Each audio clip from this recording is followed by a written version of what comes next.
Hello दोस्तों, आप सभी को प्रभु यीशु मसीह के नाम में जय मसीह की। परमेश्वर के नाम की स्तुति हो, परमेश्वर के नाम की महिमा हो। एक बार फिर से मैं आप सभी का स्वागत करती हूँ मेरे एक और नए वीडियो में। दोस्तों, आज की ये वीडियो एक बहुत ही ज़्यादा इम्पॉर्टेंट वीडियो होने वाली है, क्योंकि आज की इस वीडियो में हम बाइबल की भविष्यवाणियों के ऊपर बात करने वाले हैं। कुछ लोगों का कहना है कि यीशु मसीह ने जो वादे किए हैं वह पूरे करने में असफल हैं। बहुत सारे लोगों को और मसीही लोगों को हम देखते हैं कि वे इस प्रकार से बोलते हैं कि यीशु मसीह एक असफल भविष्यवक्ता थे। ऐसा वे क्यों कहते हैं? क्योंकि उनका यह मानना है कि जो वादे और जो बातें यीशु मसीह ने कही थी वह सभी चीज़ें झूठी ठहरी हैं। इसके लिए एक वचन को जब हम पढ़ते हैं, गौर करते हैं, तो मरकुस की किताब उसके 13 अध्याय और उसकी 30 और 31 आयत में इस प्रकार से लिखा है कि मैं तुमसे सच कहता हूँ कि जब तक ये सब बातें ना हो लेंगी तब तक कि जो लोग हैं वे जाते ना रहेंगे। आकाश और पृथ्वी टल जाएगी परंतु मेरी बातें कभी ना टलेंगी। इस प्रकार से बाइबल हमें बताती है, जो कि क्या है, उसके आगमन को देखेंगे जो लोग, लेकिन उनको क्या है, अभी भी इस प्रकार से शक है कि जो है कि यीशु मसीह ने जो बातें कही हैं वे अभी तक पूरी क्यों नहीं हुई हैं। तो यहाँ पर जब हम देखते हैं तो आज लगभग जो है 2000 साल बीत चुके हैं, लेकिन यीशु मसीह दोबारा वापस नहीं आए हैं। और शायद बहुत से ऐसे मसीही लोग हैं जो बाइबल को पढ़ते हैं लेकिन इस वचन को समझ ही नहीं पाते कि आखिरकार यीशु मसीह का कहने का वहाँ पर क्या मतलब था और बाइबल की भविष्यवाणियाँ का आखिरकार आज किस तरह से समझने को हमको चाहिए या ज़रूरत है। दोस्तों, आज मैं आपको कहूँ कि जो हमारी भविष्यवाणियों को लेकर के जो बातें होती हैं उसके अनुसार जो है वह ठीक है कि नहीं है, तो आप इस बात पर क्या विश्वास करेंगे? भविष्यवाणियों को लेकर के जितनी भी चीज़ें आज हमारे बीच हो रही हैं वह सब सत्य हैं। हम एक दूसरे से बिल्कुल अलग हैं, हमारी एक दूसरे से चीज़ें बिल्कुल अलग हैं। आगे और यदि यीशु मसीह के दोबारा आगमन की भविष्यवाणियों को जो उस जनरेशन के लिए की गई थी, यदि आज तक वह भविष्यवाणी पूरी नहीं हुई, तो उसका मतलब है कि हमारी समझ में ये चीज़ें जो मरकुस 13 अध्याय में बताई गई हैं वह हमें चीज़ें जो हैं हमें समझ में नहीं आ रही। हमें इन भविष्यवाणियों को जो है वह किस प्रकार से अनुवाद किया गया है उसको समझना बहुत ही ज़्यादा ज़रूरी है। जब हम पढ़ते हैं मरकुस 13 अध्याय और उसकी 30 आयत में, तो वहाँ इस प्रकार से लिखा है कि मैं तुमसे सच कहता हूँ कि जब तक ये सब बातें ना होंगी तब तक जो लोग जाते ना रहेंगे। आकाश और पृथ्वी टल जाएगी परंतु मेरी बातें कभी ना टलेंगी। और जब प्राचीन काल के समय में भी ये सब बातें पूरी नहीं हुई, तो बहुत सारे जो विश्वासी हैं वे क्या हुए कि वे बोल रहे हैं कि ये चीज़ें जो है गलत साबित हुई हैं, और इन बातों को लेकर बहुत से लोग अपने मसीही जो विश्वास में हैं वह भी पीछे हट गए थे। लेकिन दोस्तों, वास्तविकता में लोग यीशु की बातों को सही से समझ ही नहीं पाए हैं। यदि वे सही से समझते तो कभी भी यीशु से पीछे नहीं हटते।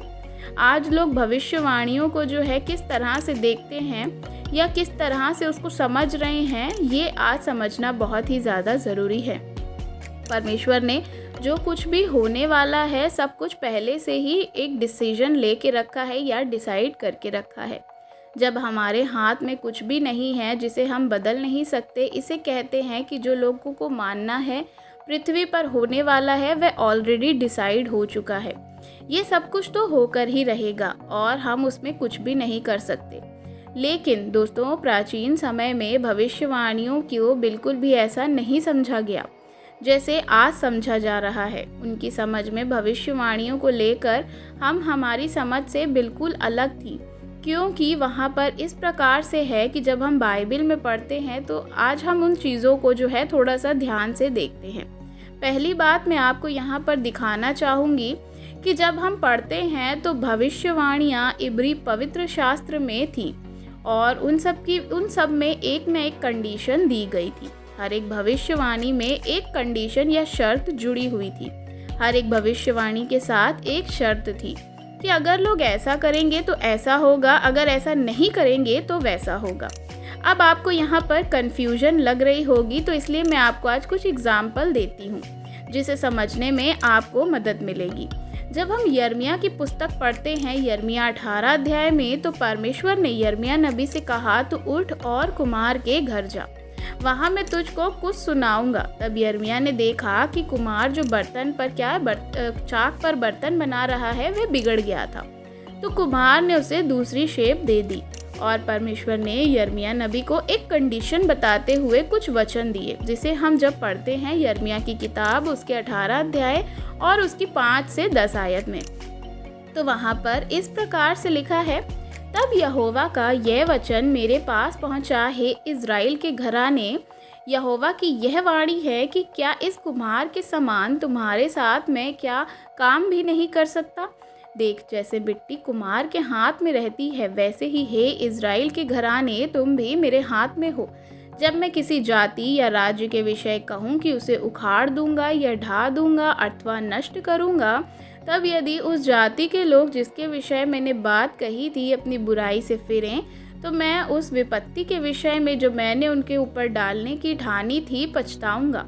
और जब मैं किसी जाति या राज्य के विषय में कहूँ कि मैं उसे बनाऊंगा या रोपूंगा, तब यदि वह उस काम को करे जो मेरी दृष्टि में बुरा है और बात को ना माने, तो मैं उस भलाई के विषय जिसे मैंने उनके लिए करने को कहा था पछताऊंगा। सो दोस्तों, यहाँ पर इस भविष्यवाणी के अनुसार देखिए कि भविष्यवाणी का पूरा होना यह लोगों के अनुसार था। यदि लोग बुराई से फिरेंगे तो उनका नाश नहीं होगा, और यदि लोग बुराई ही करते रहेंगे तो उनको बचाने वाला कोई भी ना होगा। यहाँ पर परमेश्वर ने क्लियरली बहुत ही विस्तार से यिर्मयाह नबी के द्वारा ये भविष्यवाणी को हमें दिखाया था। इस भविष्यवाणी में एक शर्त को भी छिपा हुआ हम देखते हैं। परमेश्वर ने कहा था, यदि वह बुराई से फिरेंगे तो मैं उन्हें क्षमा कर दूंगा, लेकिन यदि वे नहीं फिरेंगे तो वे क्या करेंगे, उनको नाश कर देंगे। हम यहाँ देखते हैं तो वहाँ पे क्या किया है, उन्होंने भविष्यवाणी को कर दिया है कि मैं किसी जाति या राज्य के विषय में कहूँ कि मैं उसे बसाऊंगा या रोपूंगा, लेकिन वह मेरी दृष्टि में अगर सारे ही बुरे कामों को करे जो मैंने बातें कही थी, तो मैं उसे पूरा ना करूँगा, यानी उन्हें रोपूंगा नहीं, मैं उन्हें उखाड़ दूंगा। यानी कि भविष्यवाणी का पूरा होना लोगों पर डिपेंड करता है या उनके ऊपर ही मायने रखता है। चलिए एक और एग्जाम्पल देखते हैं। जब हम योना नबी की पुस्तक में पढ़ते हैं, योना की जो भविष्यवाणी में जहाँ पर परमेश्वर ने बताया था कि वे क्या करेंगे, निनवे को ख़त्म कर देंगे, तब योना ने यहोवा के वचन के अनुसार वह निनवे को गया। और निनवे एक बहुत बड़ा नगर था। वह 3 दिन की यात्रा करके वहाँ पे गया। योना ने नगर में प्रवेश करके 1 दिन की यात्रा करके उसको पूरा किया था। वह प्रचार करता गया, तब से उसने सबको बताया कि निनवे वह ख़त्म होने वाला है या परमेश्वर उसको उलट देगा या नाश कर देगा। सो दोस्तों देखिए, आप यहाँ पर जो परमेश्वर के वचन जो योना नबी को दिए गए थे, उस वचन के अनुसार निनवे को ख़त्म हो जाना चाहिए था। लेकिन उसके बाद भी क्या हुआ, यहाँ परमेश्वर की आज्ञा थी जो परमेश्वर ने योना को दी थी, और योना ने जा कर के उसका प्रचार भी किया। लेकिन क्या हुआ कि कुछ दिन बीतने पर निनवे ख़त्म हो जाना चाहिए था, लेकिन ख़त्म नहीं हुआ, क्योंकि उन्होंने पश्चाताप किया। इस भविष्यवाणी का ये रिज़ल्ट क्या था दोस्तों, हम देख सकते हैं कि ये लोगों पर डिपेंड किया कि लोगों ने क्या किया, पश्चाताप किया। परमेश्वर ने ठान लिया था कि वे निनवे को नष्ट कर देंगे, लेकिन उस भविष्यवाणी में एक शर्त थी। वह यह शर्त थी कि अगर लोग अपने पापों से मुड़ जाते हैं, फिर जाते हैं, तो परमेश्वर उन्हें क्षमा कर देंगे। ये जो भविष्यवाणी जिनके बारे में हम बात कर रहे हैं दोस्तों, ये एक न एक शर्त से जुड़ी होती है। दोस्तों ये शर्त भविष्यवाणियाँ, इन भविष्यवाणियों के साथ एक शर्त कोई ना कोई जुड़ी ज़रूर होती है। परमेश्वर ने किसी भी चीज़ के बारे में कह दिया कि ऐसा होगा, और लोग उस हिसाब से अगर कार्यों को करते हैं या चीज़ें बदलते हैं, तो परमेश्वर क्या है, अपनी चीज़ों को भी चेंज कर देते हैं। जैसे योना के समय में हुआ, यिर्मयाह के समय में हुआ, वैसे ही आसान शब्दों में कहूँ तो दोस्तों भविष्यवाणियों का पूरा होना लोगों के ऊपर डिपेंड करता है। चलिए एक और हम मॉडल के द्वारा समझते हैं। जैसे कि परमेश्वर ने एक भविष्यवाणी की है, नाश की भविष्यवाणी होने के बाद भी यदि लोग पाप ही करते रहेंगे तो रिजल्ट क्या होगा कि उनका नाश ही हो जाएगा। जैसे भविष्यवाणी की थी वह भविष्यवाणी पूरी हो जाएगी। लेकिन अगर लोग जो है उससे फिरते हैं या अपने मन को फिराते हैं तो क्या होगा, तो वे नाश नहीं होंगे। दूसरे में क्या होता है, दूसरे भविष्यवाणी की गई कि नाश होने वाला है। जिन लोगों ने जो है भविष्यवाणी सुनने के बाद पाप को छोड़ दिया, पश्चाताप किया, तो फिर उनका क्या रिजल्ट होगा कि वे नाश नहीं होंगे। इसी प्रकार से प्रभु आपको आशीष देने वाले हैं। प्रभु ने कहा अपने किसी दास के द्वारा या किसी जन के द्वारा आपको बोला है कि परमेश्वर आपके जीवन में कुछ आशीष देने जा रहे हैं, कुछ भलाई का वादा परमेश्वर ने आपके साथ किया है। लेकिन अगर आप लगातार पाप करते जा रहे हैं तो उसका रिजल्ट आपको क्या मिलेगा? क्या आशीष मिलेगी? नहीं मेरे प्रियो, बिल्कुल नहीं मिलेगी। तो फिर उस आशीष में कुछ क्या है, या तो देरी हो जाएगी, या आशीष आपको जो मिलनी थी वो शायद आपको 5 साल बाद मिले या 10 साल बाद मिले, या शायद मिले ही ना। जिस चीज़ का परमेश्वर ने वादा किया है उसे क्या करना है, कंप्लीट होने में टाइम लग जाएगा, क्योंकि जो उसका रिस्पॉन्स है उस भविष्यवाणी के प्रति जो पावर थी वह क्या किया, उसमें आपने अपने जीवन को नहीं बदला। आप फिर से वही पाप में लगातार चले गए। आप फिर अपने से सवाल उठाते हैं कि हम जो है ऐसा हमको बोला गया था लेकिन हमारे जीवन में नहीं हुआ। यीशु मसीह वापस क्यों नहीं आए? क्योंकि दोस्तों एक सिंपल सा जवाब है, आज भी लोग तैयार नहीं हैं। आज भी ऐसा जो है बहुत सारे लोग हैं जहाँ पर सुसमाचार नहीं पहुँचा है। हमारे इंडिया में भी ऐसे बहुत सारे लोग हैं, ज़्यादा दूर नहीं तो आप कुछ हमारे देश के गांव पर ही देख लीजिए जहां पर आज भी लोगों तक सुसमाचार नहीं पहुंचा है। लोग प्रभु यीशु मसीह को नहीं जानते। दोस्तों जब हम देखते हैं तो बहुत सारी ऐसी जगहें हैं, गांव हैं जहां पर सुसमाचार अभी तक नहीं पहुंचा है। वे व्यक्ति जानते ही नहीं हैं कि यीशु मसीह कौन है और वे क्या काम करते हैं। तो सिंपल सी बात है, यहाँ पर जो अभी तक यीशु मसीह को जानते नहीं हैं, अभी तक उनका सुसमाचार जो है अभी भी प्रचार होना बाकी है, तो हमें लगता है कि चीज़ें जो हैं वे ख़त्म क्यों नहीं हो रही हैं, या यीशु मसीह का आगमन क्यों नहीं हो रहा है। जब हम देखते हैं तो एक स्थान पर कलीसिया नहीं है दोस्तों, आज बहुत सारे स्थान पर कलीसियाएँ हैं, लेकिन फिर भी बहुत सारे ऐसे लोग हैं जिनके पास क्या है, सुसमाचार बिल्कुल भी नहीं पहुँचा है। अगर ये सब लोग मसीह को जान लेंगे, पश्चाताप कर लेंगे तो अंत जल्दी होगा। लेकिन अभी भी सुसमाचार के सेवक व बहुत सारे क्षेत्रों में पहुंचना बाकी है। और याद रखें उस भविष्यवाणी को जो परमेश्वर ने कही, यीशु मसीह ने बोला था, क्या कहा था कि राज्य का ये सुसमाचार सारे जगत में प्रचार किया जाएगा, तब सब जातियों पर गवाही हो, तब अंत आ जाएगा। बाइबल की भविष्यवाणी को या बाइबल की एक भी आयत जो है आप कहीं से उठाकर बोल देना और फिर कहना कि यीशु मसीह के वादे झूठे हैं, तो ये गलत है मेरे दोस्तों। हम चीज़ों को जो है हमें ध्यान से समझना और पढ़ना पड़ेगा।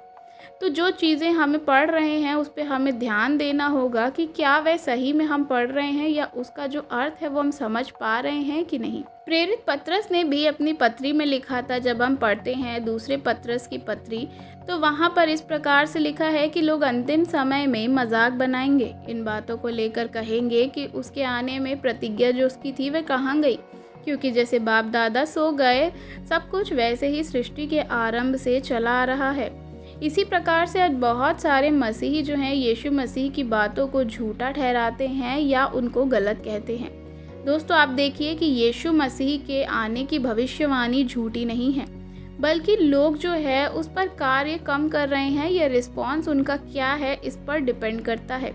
आज भी लोग जो हैं वे तैयार नहीं हैं, इसलिए परमेश्वर हर किसी को मौका देना चाहते हैं कि यीशु मसीह के बारे में सुने और अपने जीवन को बदल लें, और हो सकता है कि परमेश्वर जो है उनके पापों से उन्हें क्षमा कर दे। तो अंत तो होगा ही दोस्तों, क्योंकि वह तो होना ही है। यीशु की एक भी बात जो है बाइबल में लिखी है, क्योंकि इस प्रकार से लिखा है, यीशु ने कहा आकाश और पृथ्वी टल जाएगी परंतु मेरी बातें कभी न टलेंगी। सो याद रखिए मेरे प्रियो कि अंत तो होगा ही। प्रभु आपको लेकर के जाने के लिए ज़रूर दोबारा आएंगे, लेकिन आज आपको जानने की, समझने की ज़रूरत है कि क्या आज आप तैयार हैं? क्या आपने मेहनत की है कि नहीं अपने जीवन को सुधारने के लिए? क्या आपने पाप में आप अभी तक पड़े हैं या आपने उनको छोड़ा है? क्या आपके जीवन में कोई प्रोग्रेस हुई है या नहीं?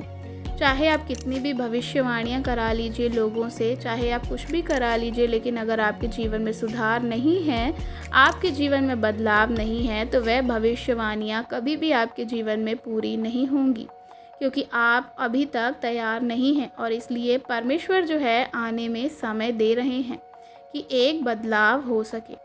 तो आशा करती हूँ कि इस वीडियो के द्वारा आज परमेश्वर ने आपसे बातचीत करी होगी और हर एक कन्फ्यूजन को आपके दूर किया होगा। वीडियो अच्छी लगी हो तो मसीही भाई बहनों के साथ शेयर ज़रूर करिएगा और वीडियो को लाइक करना बिल्कुल भी मत भूलिएगा। और चैनल पर नए हैं तो चैनल को सब्सक्राइब ज़रूर करिएगा। कमेंट में आप हमें अपनी राय बता सकते हैं। God bless you. जय मसीह की।